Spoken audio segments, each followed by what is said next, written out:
Сәлем, әлеуметтік желінің оқырмандары. Сіз тұратын көше айдарының бүгінгі түсірілімі Ыбырай Алтынсарин атындағы көшеге арналады. Ыбырай Алтынсарин қазақ халқының ағартушылық тарихында және ұлттық мектебінің қалыптасуында терең із қалдырған тұлға. Ол 1841 жылы қазіргі Қостанай облысының аумағында дүниеге келген. Әкесінен ерте айырылған ол, атасы Балқожа бидің қолында тәрбиеленеді. Ыбырай Алтынсарин бала кезінен білімге, өз бетінше оқып білуге бейім болған. Көп оқып Ресей қоғамының білімді адамдарымен жиі араласып тұрған. Білімге құштар Ыбырай Алтынсарин бос уақытының бәрін кітап оқумен өткізген. Қыпшақ тайпасынан, ұзын руынан шыққан. Ыбырай Алтынсарин сабақты, мектепті жақсы оқып, 1857 жылы оқуын өте жақсы деген бағамен бітіріп шығады.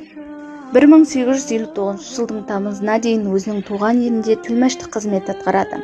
Қалада оқып, қазақ даласына беймәлім жаңалықтардан хабардар болып отырып, ой өрісін кеңінен зерделі болмақ. 1860 жылы Жайықтың шығысындағы қазақтар үшін 4 бастауыш мектеп ашылған кезде Ыбырай өзі сұранып, Торғай мектебінде мұғалім болуға рұқсат алады. Бірақ мектеп бірден ашыла қоймайды. Бұл аралықта Ыбырай ел ішіндегі мектептің пайдасын түсіндіріп, біраз баланы үйінен оқытады. Торғай мектебі 1864 жылы ашылады.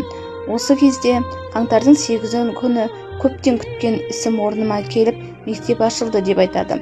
Оған 14 қазақ баласы кірді. Ыбырай Алтынсариннің «Кел балалар оқылық, өнер білім бар жұрттар» өлеңдері осындай мақсатта туған.